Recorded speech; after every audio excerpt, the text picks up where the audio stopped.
Hey everybody, this is Justin Roner from Agriscaping.com. So this is Market Monday, and it's getting hot. It's summertime. That means it's tomato time. It's also time for family reunions, like my family reunion shirt here, and really getting out and taking care of your garden in a new way and making sure that things don't get too hot, especially when it comes to your tomatoes, because that's what it is today, tomato time. So I'm going to show you some of my tomatoes. I've got them growing in an A microclimate, so it gets a morning sun, afternoon shade, get some dappled light through the day, and so it's almost an E microclimate for these ones in particular. Main reason is because as the temperatures get above 95, the pollen starts to deactivate within the tomato plant. It just doesn't become viable, doesn't produce any fruit anymore. And so we put them in the shade so it helps offset that. We usually have about a 10-degree temperature difference in the shade than we do out in the full sun. And so for here in the Phoenix market especially, when it's 110 today, or whatever it is today, that we can knock off at least 10 degrees in the shade for these higher heat productive tomatoes. These are actually little cherry tomatoes that I've got here in this front section. They can go up to 105 before the pollen becomes deactivated. And when I'm harvesting these things first, you want to make sure you got a lot of airflow in whatever container you're putting them in. If not, you can only really work with one layer. So if you got multiple layers of tomatoes and you're stacking them on themselves, here's my little tomato plants. You can see I just let them kind of sprawl around in here, and you can see my ripe ones. I'm not taking the whole thing off because they're not all ripe. I'll try to get as much of that top little thing as I can. It really just tells the client that this thing is extremely fresh. I mean, you can see how bright and spry and how these little tomatoes stick out.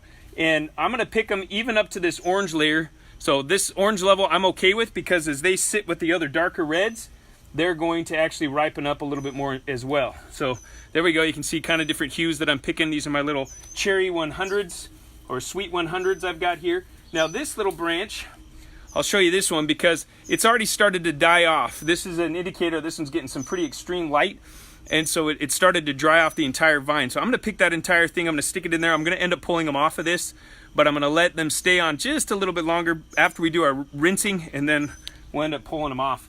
The rest of these, I can see some really nice, this is almost an uber ripe one. So I'm just gonna try that one out. Oh, awesome.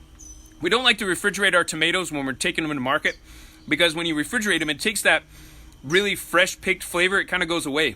It gets hidden inside of the fruit, almost diminishes its flavor quite considerably. And so I don't recommend actually putting these guys in the fridge. But if you can keep them to one layer, they'll last for a bit longer in about a 70-degree scenario. The fridge obviously is more around 40. That's kind of how we keep our fridge. It's around 40 degrees. I'm gonna have to try that one again too. That's the best way to go. Now, most of the time we don't like to step on the soil at all, but I can see that we planted this one a little bit far in.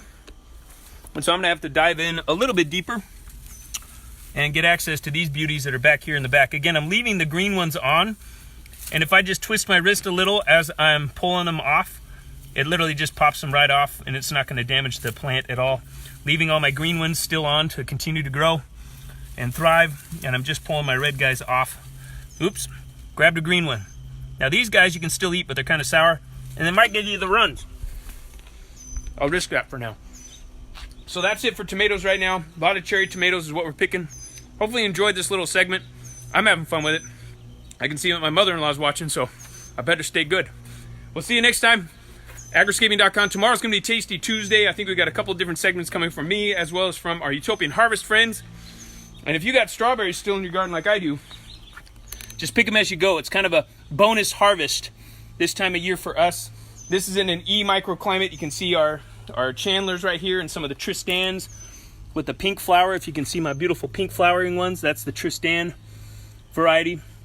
We love that one. Continues to produce for us throughout the summer in an E microclimate. So dappled light underneath this nice big Fantex ash tree.